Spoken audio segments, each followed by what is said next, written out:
Përshëndetje, mirë se erdhët në diskutimin për marrëveshjen e Gjelbër evropiane dhe se ku është Kosova dhe shoqëria e institucionet tona saj përket kësaj marrëveshje në cilën jemi pjesë e saj, një marrëveshje shumë e rëndësishme.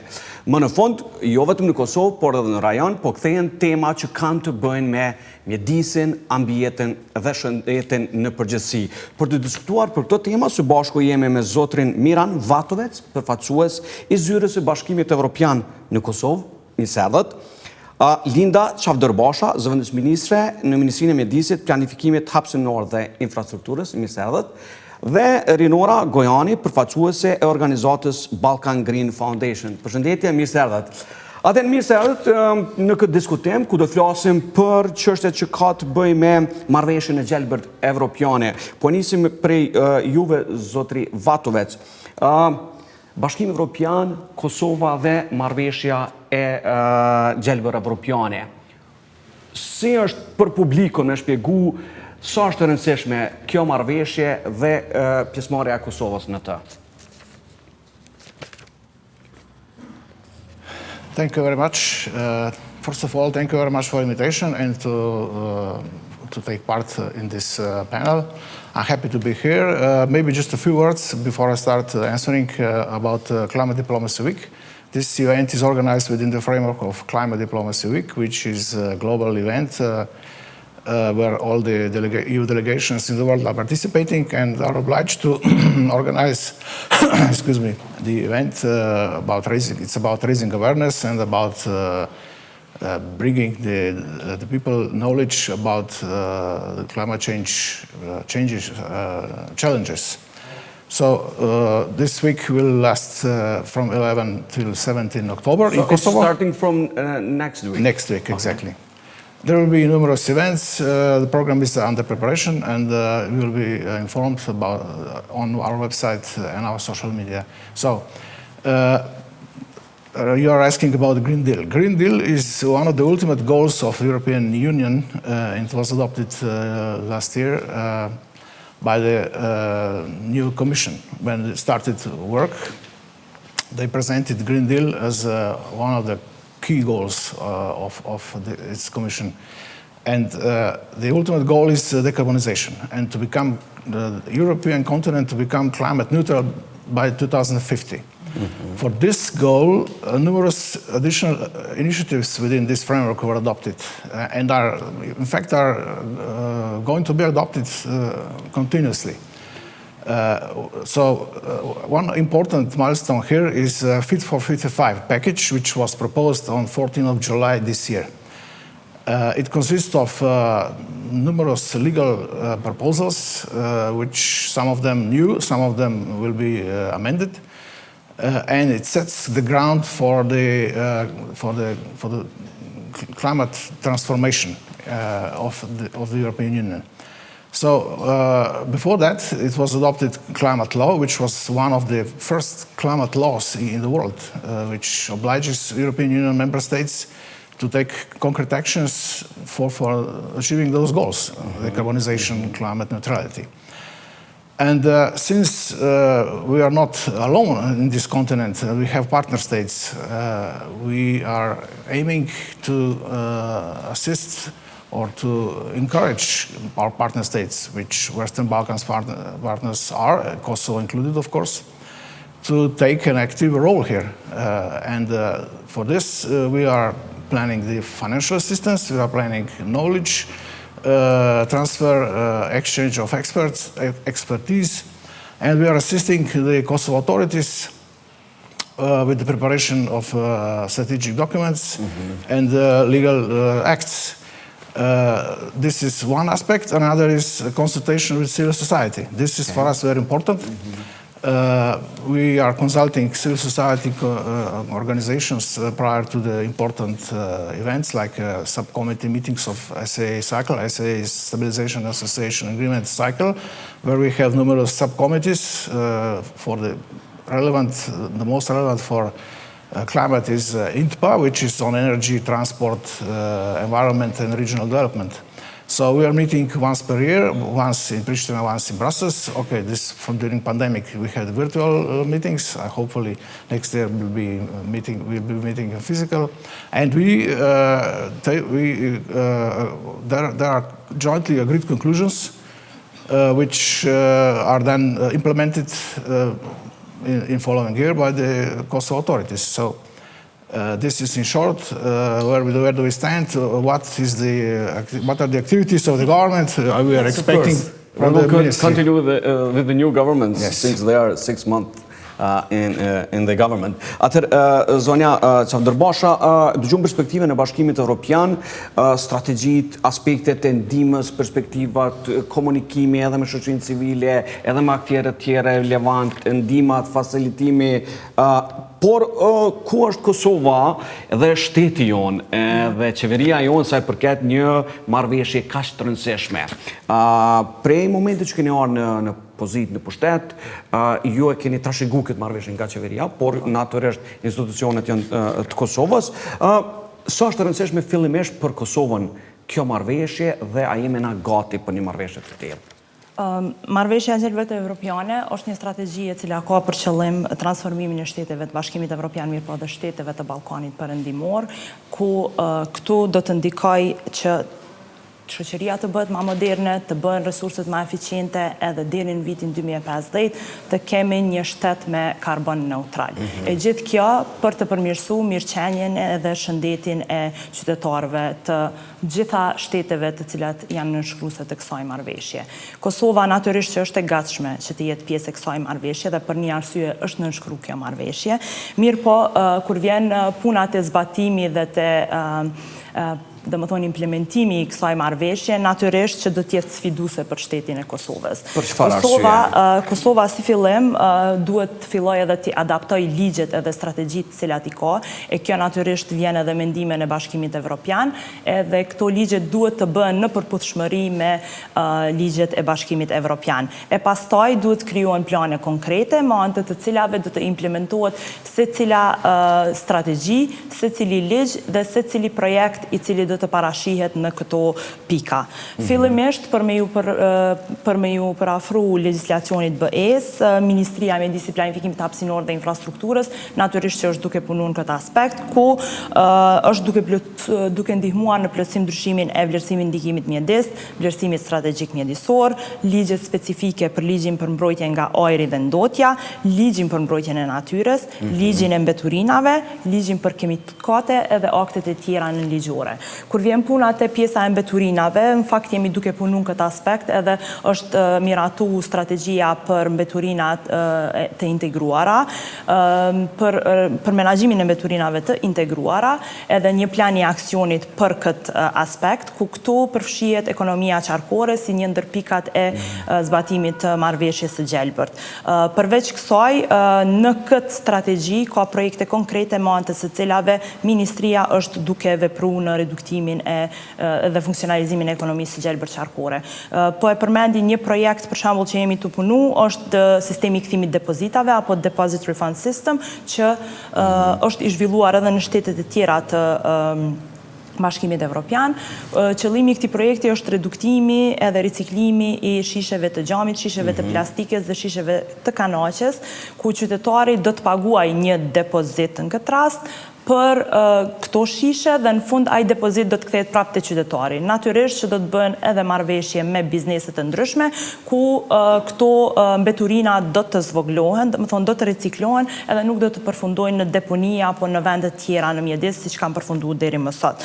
Gjithashtu, Ministria është duke punuar edhe në strategjinë e mjedisit për zhvillim të qëndrueshëm, ku kjo strategji përfshin edhe biodiversitetin, strategjinë e biodiversitetit edhe strategjinë për cilësinë e ajrit, gjithashtu si një ndër dy pikat e marrëveshjes së Gjelbërt. Ndoshta për fillim, mjafton kjo, pastaj për të parë pjesën e dytë edhe te aktorët tjerë, të përfaqësuar edhe që duhet me kry punën në këtë marrëveshje. Zonja Gojani, perspektiva shoqërisë civile dhe ju si organizat në vazhdimsi me tema të tilla që kanë të bëjnë me një ambient pasër mbi të gjitha, edhe një shëndet mirë për qytetarët e Kosovës keni avokuar në vazhdimsi. Kosova e potencoj zëvendësministja pjesë e kësaj marrëveshjes. Por këtu ka dhe obligime, këtu ka dhe çështje të cilat duhet Kosova edhe t'i plotësoj për të qenë në hap me vende tjera të rajonet dhe të bashkimit evropian. A është Kosova e gatshme për mi shty këto tema përpara më në fond për mjedes dhe ambient? Faleminderit shumë edhe një herë për ftesën. Absolutisht, ne si organizata të shoqërisë civile, ndoshta mundemi me thonë që për 10 vitet e fundit kemi qenë promotorët e zhvillimit qëndrueshëm, edhe si rezultati i asaj tash kemi edhe një qeveri shumë më proaktive kur vjen fjala në adresimin e sfidave të zhvillimit qëndrueshëm. Që për bjen falë përndurje, do më po kuptohet edhe të partit politike, po edhe të qeverit e reja që po vijnë. Absolutisht, narrativa ka ndryshu, edhe kjo nuk është vetëm si rezultat, do më thënë, i punës, mirë po vije edhe si rezultat i nevojës. Për shkak që ndryshimet klimatike tashmë janë evidente, edhe shkencërisht e ditun, edhe në qoftë se qeverit do të mbyllnin syt edhe tentonin që mos t'jenë në hap me veprimet e vendeve edhe të zhvilluara, atëherë me do e mos që do të kishim probleme edhe më të mëdha. Sidoqoftë, Kosova është fakti mirë që Kosova është nënshkruese e deklaratës së Sofjes, e cila tashmë u bën një vit që u nënshkru, mirë po në qoftë ne si organizata të shoqërisë civile jemi, si me thonë, ai syri kritik për shkak se roli i organizatave shoqërisë civile është që me monitoru zbatimin e politikave edhe që ti ndërgjegjësojmë në një mënyrë apo një tjetër publikun për veprimet të cilat po ndodhin. Fatkeqësisht nuk mundemi me thonë që prej nënshkrimit të marrëveshjes kemi pas shumë rezultate, më vjen mirë që ka hapa për rishikime të strategjive. Një fakt të cilin nuk mund ta lë pa e përmend është strategjia e re e energjisë, e cila është në procedurë për në fakt të ridraftohet, për shkak se nuk është rishikim. Strategjia kalume ka qenë totalisht e bazuar në qymyr, e marrëveshja e Gjelbër e thotë të kundërtën. Është pikërisht kalimi nga qymyri në burime me më pak dioksid karboni, me më pak ndikim. Do më marrëveshja e thotë kundërtën asoj që kemi pas na deri tash. Në strategji, deri më tani. Një fakt që desha ta përmend është se tani është në procedurë strategjia e re për energji të hartohet, mirë për shoqëria civile nuk është e ftuar në grupet punuese të strategjisë.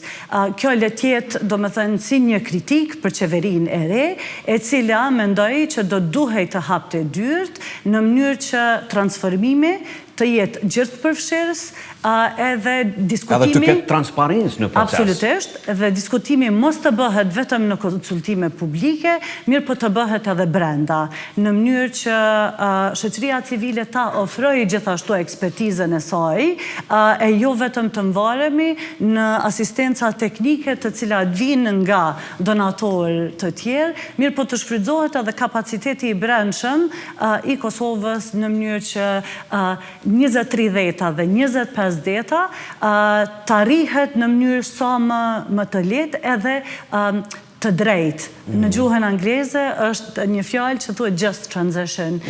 Kështu që edhe Kosova duhet të angazhojë të gjithë aktorët në mënyrë që të arrijë një gjë të tillë. Atëherë, zotëri, Vatovec dëgjon perspektivën edhe të qeverisë edhe të shoqërisë civile, po edhe t'juën kur përmendët ndihmën e Bashkimit Evropian, në asistencë, në dratimin, në ekspertizë, në të gjitha këto. Por, natyrisht, për një vjet nuk mund të presim lëvizje ndoshta të mëdha, por duhet të jenë të prekshme. Cili do tjetë roli i Bashkimit Evropian sa i përket edhe aspekteve të zotimeve, që sepse në marrëveshje ka zotime të cilat palët, në këtë rast Kosova, duhet të përmbush. A e ka qeveria dhe institucionet këtë aspekt të kuptueshëm që obligimet që i ka marrë duhet një zbatu dhe këtu do tjetë edhe monitorimi nga shoqëria civile, po edhe po besoj i donatorëve dhe të gjithë të tjerëve palëve në proces. Well, firstly, I would like to have a replica on what Rinora said. Energy strategy has been now redrafting, or not revised, but redrafting. We would encourage the government to adopt this energy as soon as possible and include civil society, have a public consultation, because now important decisions are taking place, like a gas connection, a gas power plant, power station. So if we would have already strategy put in place, we would know what kind of decisions or what kind of alternative fuels are feasible for Kosovo. That's why we strongly urge or encourage the government to really, because this strategy has been delayed already two or three times already, and includes civil society and public consultation in order to avoid any difficulties in the future. So regarding your question, European Union, of course, we are now adapting our strategic papers, and we are also assisting to Kosovo to adapt strategic papers. Not only strategic papers, also our instruments, like economic reform program, European reform agenda 2. We had now drafted, but government already adopted action plan, where we inserted environment subchapter, which was not the case within the first era. Now we have also energy, which is very important regarding climate change. Energy efficiency measures, renewables, which are concrete measures that Kosovo need to take in order to achieve or to approximate towards ultimate goals, which is decarbonization, as Eleonora already explained. So this is what we are. Beside that, we are planning financial assistance. IPA 21-22 has already been drafted. Let's take a short look in the projects. There is a huge project in 2022, like a solar power plant in Kek area, which is worth 50 million euro. Out of this, 50 million comes from our budget. We will top up energy efficiency fund, which has been established on the basis of energy efficiency law a few years ago. I think it was a very successful decision, and it works very good. So upon our insistence that also private households need to be included, I think they are included now. This is very important. Not only public buildings, but we know that a lot of air pollution and greenhouse gas emissions comes from the heating from households during winter. Kur jemi te agjenda edhe te marrëveshja e Gjelbër, është Kosova dhe institucionet gatshme për me shty përpara një agjendë të tillë edhe me u marrë me tema si ambienti? Well, declaratively, yes. As we have contacts with the government and the assembly and the civil society, they all practically took on board this. But we will see in practice how this unfolds. So one thing is adopting strategic papers and legal acts. Another thing is implementation. So we'll see on the ground how it goes. I hope that the government will take this seriously, and the assembly as well.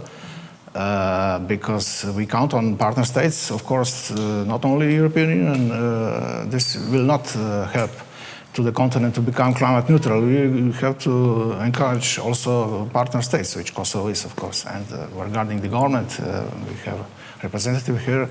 They can present more their view. Thank you.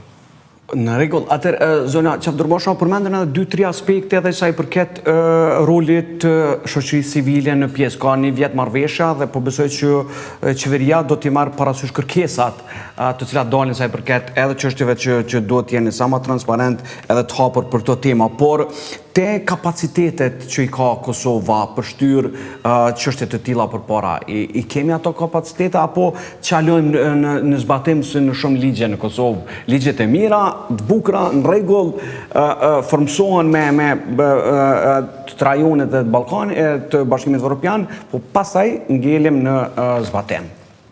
Si asnjëherë më parë muj me thonë që qeveria e tanishme nuk ka qenë pro do më thonë politikave të Gjelbëra.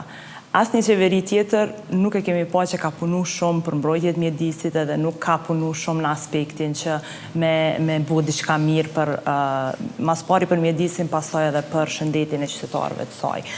Sa i përket rolit shoqërisë civile, unë besoj që roli shoqërisë civile është shumë i rëndësishëm kur vjen puna tek kontributi i tyre me ide dhe me komente të ndryshme gjatë domethënë hartimit të ligjeve dhe hartimit të strategjive të ndryshme. Mu po më vjen çudi që nuk qenë kanë të përfshirë në fakt shoqëria civile në hartimin e strategjisë për energjinë. Po besoj pas të takimi ju do të alarmoni atë ku duhet. Sigurisht që po, sepse ne zakonisht mundohemi që t'i përfshim Ministria e Mjedisit, mundohet që t'i përfshi shoqërinë civile në dhënien e komenteve apo çfarëdo që ata mendojnë që është e rëndësishme. Ndërkaq që kjo pjesa e strategjisë e energjisë zhvillohet në Ministrinë e Ekonomisë, domethënë është kompetencë Ministrisë së Ekonomisë. Prandaj këtu kanë ndohen edhe kompetencat e Ministrisë së Mjedisit. A ka këtu probleme se zakonisht te Kosova ndodh ky problemi kur ka mosmarrëveshje apo mospajtime bartja e përgjegjësisë. Jo, na e kemi përgjegjësi, jo ata e kanë përgjegjësi, jo komunat e kanë përgjegjësi, jo është dikasteri tjetër ministror. Thonë, a keni marrë ju si qeveri tash në nivel nacional pak ma përgjegjshëm që aspektin që mos me gjujt topin të njëri tjetrit? Tash s'mundem me gjujt topin të njëri tjetrit se jemi një qeveri, kështu që nuk ka fort kundërshtime në mes të ministrave dhe në mes të departamenteve të ndryshme. Mirë po mundohemi që sa ma shumë me pas bashkëpunimin në mes të ministrive. Ka për shembull disa proceset cilat kryen në Ministrinë e Mjedisit, që janë lejet mjedisore, vlerësimi ndikimit mjedis, lejet ujore etj, po që ndërlidhen direkt me Ministrinë e Ekonomisë, e cila ka për përgjegjësi energjinë edhe ka përgjegjësi impiantet e trajtimit të ujrave të seza. Kështu që ne jemi në kontakt të vazhdueshëm me Ministrinë dhe po mundohemi që ndoshta me bën ndonjë shkëmbim të këtyre përgjegjësive, për arsye që ndonjëherë po i bjen që Ministria e Mjedisit po i zbaton gjitha politikat e në fund implementuesi po është Ministria e Ekonomisë. Kështu që jemi të punu në këtë aspekt. Sa i përket temës që jemi duke fol, si që se ka dhe njerë deri në vitin 2050 duhet jemi shtet neutral ndaj karbonit. Kështu që ne jemi duke punu mendimin e Bashkimit Evropian në strategjin për dekarbonizim, njëkohësisht Ministria e Ekonomisë po punon në strategjinë e energjisë, mirë po të pas parasysh që burimi kryesor i energjisë në Kosovë është qymyri, edhe të e ditë që deri më tani, edhe të e ditë që duhet gradualisht këti tubacionit që po vjen nga Greqia që diskutem, edhe alternativa tjera të energjisë ripërtreshme. Në fakt ka edhe alternativa të tjera të energjisë ripërtreshme, kemi një sasi që vjen prej hidrocentraleve, që prodhohet domethënë energjia, cilat kanë qenë mjaft problematike për neve si Ministri e Mjedisit edhe ka qenë teme diskutume stërdiskutume, muj me thonë, në Kosovë. Pastaj energjia erës edhe energjia solare. Me energjit erës e kemi përkrahje nga bashkimi, solare e kemi përkrahje nga Bashkimi Evropian, dhe me energjit erës që janë të zhvillu në Novobërd edhe në Bajgor. Kështu që ka dale jemi ka fokus. Por a do të ketë sfida në zbatim? Natyrisht që do të ketë sfida në zbatim, tu e pas parasysh edhe një receka që sasia ma e madhe e energjisë që prodhohet prej qymyrit. Kështu që ky tranzicioni i cili do të fillohet, do të jetë më i ngadalshëm, mirë po dëshira për të kalu prej një energjie me burime jo të ripërtrishme në energji të ripërtrishme është tek qeveria e Kosovës. Kështu që e thash që jemi të punu në strategji, edhe natyrisht që strategji duhet më implementu, kështu që këto që ka po punojmë në letra duhet edhe me dalë në praktik. Këto që po punojmë në letra apo dalin praktik, Renora, do me thonë zbatimi në përgjithësi metet si problem në Kosovë të ligjet, edhe në këtë fushë dhe në fushat të tjera që kanë por ajo duke përdor edhe alternativat që sot mundet Kosova më shfrytëzuese i përket edhe prodhimit energjisë që ka të bëjë pastaj me një mjedis të mirë edhe në fund ndikon në shëndetin e njerëzve të përditshëm. Domethënë, ka synime Kosova dhe qeveria që me përdor alternativa tjera të mira dhe kapacitete për me zhvillu këto projekte? Janë disa gjëra të cilat kisha dashur me i përmbledh shumë shkurt kështu. Kish me qenë shumë e lehtë që të mos pajtohesha me Ministrinë e Zhvillimit Ekonomik, për shkak se ato që u thanë që po bëhen nga Ministria e Mjedisit janë ato hapa të cilët janë mëse të nevojshëm dhe në linjë me marrëveshjen e Gjelbër. Fatkeqësisht, ajo që deri më tani po e shohim prej Ministrisë së Zhvillimit Ekonomik në këtë rast, mirë po që është e njëjta qeveri, nuk mund të them që shkon totalisht në vijë me marrëveshjen e Gjelbër. Për shkak, qeveria e tanishme ka qenë shumë e zëshme kundër termocentralit Kosova e Re, gjë e cila u përmbyll fatmirësisht edhe për shkak të mungesës së financave dhe për shkak të kostës të madhe që do ta kishte në vazhdimsi si partia. Do me thënë, ajo është një gjë të cilën po e përjashtoj nga diskutimi. Kosova vazhdojnë me pas edhe 2 termocentrale tjera të cilët janë ndotësit jo vetëm më të mdhej në Kosovë, mirë për ndotësit më të mdhej edhe në Evropë. Për shkak të gjendjes të cilën e kanë. Në kuadër të marrëveshjes së Gjelbër, BE-ja po bëjnë instalimin e filterve në termocentralin Kosova B, të cilin ne si shoqëri civile e kemi përshëndet dhe mendojmë që është një ndër hapat e mirë për shkak se Kosova B do të vazhdoj të jetë baza e prodhimit të energjisë në Kosovë. Problemi mbetet me Kosovën A. Dhe, si me thonë, të ardhmen e saj. Kosova A, si pas commitment të Kosovës, është desh të dekomisionohet në vitin 2017. Deri në vitin 2020, Kosova duhet të ketë konsum të energjisë 25% nga burimet e ripërtreshme. Tani, sot, Kosova prodhon vetëm diku 12.60% burime të ripërtreshme, ndërsa pjesa tjetër, 87.40, diku, është nga fosilet, është nga ligniti.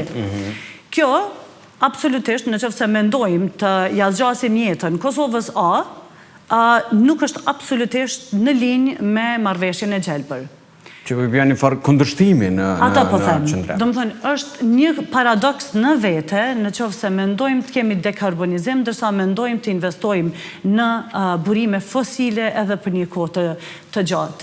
Investimi ose rindërtimi i termocentraleve nuk bëhet për vetëm 10 vite, mirë po bëhet për një kohë më të gjatë, se për ndryshe nuk bëhet kthimi në investim. E për më tepër ndikimi i cili që do të ketë qoftë në mjedis, qoftë në ekonomi, po madje edhe në barën që Kosova do duhet pagoj për emitimet të cilat i te i kalon, për shkak të rregullave më strikte të cilat vijnë nga Bashkimi Evropian, atëherë edhe kjo duhet kalkulu se aja vlen bara qiran që të vazhdohet me këtë mendësi. Mendësia termocentralit është mendësi e vjetër. Duhemi të marim praktika të mira edhe të bustiratën në një mënyrë burime të ripërtreshme. Ose në Evropë, ose kudo që mund t'i përdor Kosova për me zgjidhë një problemin sa i përket energjisë, po pastaj kjo ndikimet e veta në mjedis dhe shëndet. Ka modele të mira, mirë po normale që edhe pozita gjeografike dhe gjithë këto gjëra ndikojnë. Javën e kaluar isha në Gjermani, vendi cili ka qenë mjaft edhe është mjaft mbarën për energjinë e tyre nga energjia e qymyrit ose fosile, edhe në një ditë tetori arrin të prodhojnë 30% të energjisë të tyre nga solarja, e që gjithmonë, kur bëjmë krahasime me Gjermaninë dhe Kosovën, ne themi që Kosova ka më shumë diell se sa Gjermania. Mirë po, ne si Kosovë nga solare prodhojmë, nuk e kemi të ndame si shifër, mirë po hidrocentrale, panele solare dhe centrale me erë janë diku të vogla këto, me kapacitet më të vogël, arrin 6.78%. Që është një shumë e vogël në krahasim me cili është potenciali. Kosova për momentin e ka një skem mbështetëse, e cila është aprovume dhe hartume nga Ministria e Ekonomisë, ose Zhvillimit Ekonomik më parë, e cila ka disa tarifa fikse për energjinë e prodhume nga burimet e ripërtreshme. Ajo Ky model ka qenë tuja I kohës edhe ka qenë më se I nevojshëm në vite më parë. Mirë po, vendet e Ballkanit Perëndimor edhe vendet e BE-s tani kanë kalu që burimet e ripërtërishme ti lënë në treg të hapur edhe të funksionojnë sipas ankandeve apo auctions që I thojnë në gjuhën angleze, në mënyrë që çmimi më pas për konsumatorin të jetë më I lirë. Për shkak se tani, kosto e burimeve të ripërtërishme definitivisht është më I lirë se sa kur kemi fillu të diskutojmë për zhvillimin e qëndrueshëm dhe kur kemi kundërshtu Kosovën e re që para 10 vite tash. Kështu që gjithë këto gjëra, gjithë këto elemente duhet marrë parasysh në momentin kur planifikojmë dhe bëjmë strategji të cilat do të na prekin për 10 vitet e ardhshme. Mirë po, një vendim për ndërtim termocentrali nuk është vetëm për 10 vite, është për shumë më gjatë. Dhe ndikimet e saj janë shumë të gjata. E thirrja jonë si organizat është që sinqerisht të mendohet për të ardhmen dhe jo të tentojmë të bëjmë tick the box. Kemi nënshkruar marrëveshjen, jemi pjesë e traktatit, po e... Po veç, a kemi edhe detyrime këto në adhe përgjithësi, sepse nështë veç mesin që është në letër, që ajo që e thash. Absolutisht, obligimet janë, mirë po, kur vije puna te stiku, ose në stek të cilin mund të na penalizojnë, atër penalizimi do tjetë me mjete financiare, për shkak që do të paguim për emitimet që I bëjmë, në bazë të emission trading scheme, dhe ato janë gjana të cilat Kosovën do të varfërojnë edhe më shumë. Do më thonë do të ndalet në aspektin financiar.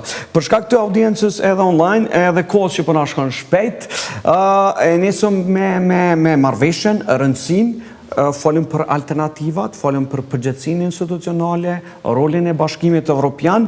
Kisha dashur me përfundu edhe me nis me juve zotri Vatovec te aspekti qytetar I njerëzve në Kosovë, domethënë rëndësia e një marrëveshje të tillë për qytetarët e Kosovës anë kënd. Domethënë, pse është e rëndësishme një marrëveshje e tillë dhe çka përfiton qytetari I thjeshtë I Kosovës me një marrëveshje të Gjelbërt evropiane? Well, the answer should be quite simple. Since we're talking about decarbonization as an ultimate goal, this brings better living conditions, health, less deaths, and sustainable living. We are talking also about the biodiversity protection, sustainable agriculture, sustainable transport, energy production, air quality. This is all encompassed in Green Deal. So the citizens should be aware that they have to contribute by themselves as well to this goal, to reach this goal. No, but not only wait for the government or international donors to participate. So it should be a task for every citizen. That's my message. Thank you. E qartë dhe për fund të mesazhi I Bashkimit Evropian, do me thënë kur përmendun edhe këto të nevojat edhe shoqërisë civile, po besoni që qeveria do ta shtyjë këtë agjendë përpara? Strongly hope. Strongly hope, okay. Po besoj që te roli I qeverisë në zbatim edhe të detyrimet edhe të përgjithësia nuk do të vijë puna që të ketë qasë ndikime të cilat I përmendje rinora, ndikime financiare për shkak që nëse kemi kryer obligime dhe këto pëson Kosova, pëson qytetari, pëson të gjithë ne, jo një parti, jo një qeveri. Po është e vërtet që do të ketë edhe ndëshkime prej anës Bashkimit Evropian në rast se nuk zbatohet marrëveshja. Kështu që për atë arsye ne jemi duke punu në këtë drejtim. Edhe e rëndësishme është që ka njerë Kosovën e penalizon edhe pozita politike dhe pozita që I kemi, për arsye që ndonjëherë nuk kemi edhe qasje në fonde si që kanë shtetet e Ballkanit Perëndimor. Për shembull, unë po I përmendi 2 fonde ku Kosova nuk mund të marrë pjesë, siç është Global Environmental Facility edhe Green Climate Fund, ku janë fonde që ndahen miliona euro dhe Kosova nuk mund të marrë pjesë për shkak të arsyeve politike. Edhe Po, kështu që në momentin që unë e ceka edhe ma herët kur bisedum para emisionit që nuk është diçka që është lokale, mirë po është diçka që nëse ndotja fillon në Kosovë, për shembull për hidrocentraleve, nuk është diçka që lokalizohet veç në Kosovë, mirë po është një ndotje që shpërhapet edhe në rajon, kështu që ajo taksa që përmende që duhet të paguhet pastaj për qytetit Kosovës, natyrisht që është e kushtueshme jo vetëm për neve, mirë po edhe për shtete tjera. Kështu që bëj thirrje edhe ndoshta Bashkimit Evropian edhe gjithëve në mënyrë që të ndihmojnë edhe Kosovën në këtë aspekt. E di që Bashkimi Evropian shpërndan shumë fonde për projekte në Kosovë, të cilat kanë impakt, mirë po të kemi qasje edhe në fondet e tjera të cilat Kosova do të mund të kontribonte bashkë me shtetet e Ballkanit Perëndimor. Si mund të shohim Kosovën pas 5 vjetëve në këtë... Jemi duke folë për të njëjta tema pra, po do ta kemi një avancem?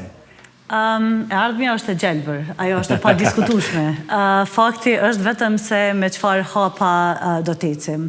A vendosim që të shkojmë tutje hapa mbrapa, apo tentojmë të zëm terrenin e fundit, pa them. Jo, duhet të mësojmë prej praktikave për shkak se kemi modele, nuk parashihet që Kosova të zbuloj diçka të re, mirë po të marrë praktikat e mira, edhe me dojmos që të përfitoj nga skemat mbështetëse të cilat janë nga Bashkimi Evropian, e të cilat kanë të bëjnë që do të ndihmonin infrastrukturën e integrimit të burimeve 3x3 më shumë, të fokusohemi më shumë në krijimin e vendeve të punës të gjelbra, mirë po edhe të prodhojmë njerëz të kualifikuar në vend të cilët do të punonin në këta sektor. E jo që transformimi të bëhet, mirë po ne si Kosovë të mbesim vetëm punëtori i thjesht dhe jo ata të cilët e zhvillojnë projektin, kështu që ajo duhet të bëhet hand in hand, në të njëjtën kohë me akademin, në të njëjtën kohë me vocational educational trainings, në të njëjtën kohë me edhe drejtimet ose klasat të cilat mësohen qoftë në shkolla fillore, po edhe në shkollat mesme. Kështu që Kosova, edhe pse nuk është pjesë e disa fondeve, mundet me qenë shumë proaktive në thithjen e fondeve tjera të cilat adresohen për Kosovën, e të cilat janë përmes WBIF, përmes bankave të ndryshme, mirë po ideja është që t'i kemi këto plane të cilat në bindejte një ardhme e Gjelbërt, shumë të qarta, shumë konkrete, dhe t'i qasemi këtyre mekanizmave financiar me ide të qarta e jo me mendësi të vjetra, edhe mendoj që do jemi aty ku dojmë. E ardhmja është e Gjelbërt padyshim, nëse s'kene diçka për fund me shtu me adresu? Can I add just a short sentence, please? I hope such a panel could be organized at next year's edition of Climate Diplomacy Week, where we could discuss on progress and achievements one year's time. Would be interesting. Pa tjetër, do ta përcjellim, sepse është më rëndësi edhe për me pa procesin qysh po ecë përpara edhe të përgjithësit. Faleminderit shumë zotri Vatovec, faleminderit shumë zonja Qafdarbasha dhe zonja Gojani për këtë diskutim për temën që ka të bëjë për marrëveshjen e Gjelbër Evropiane. Faleminderit shumë. Thank you.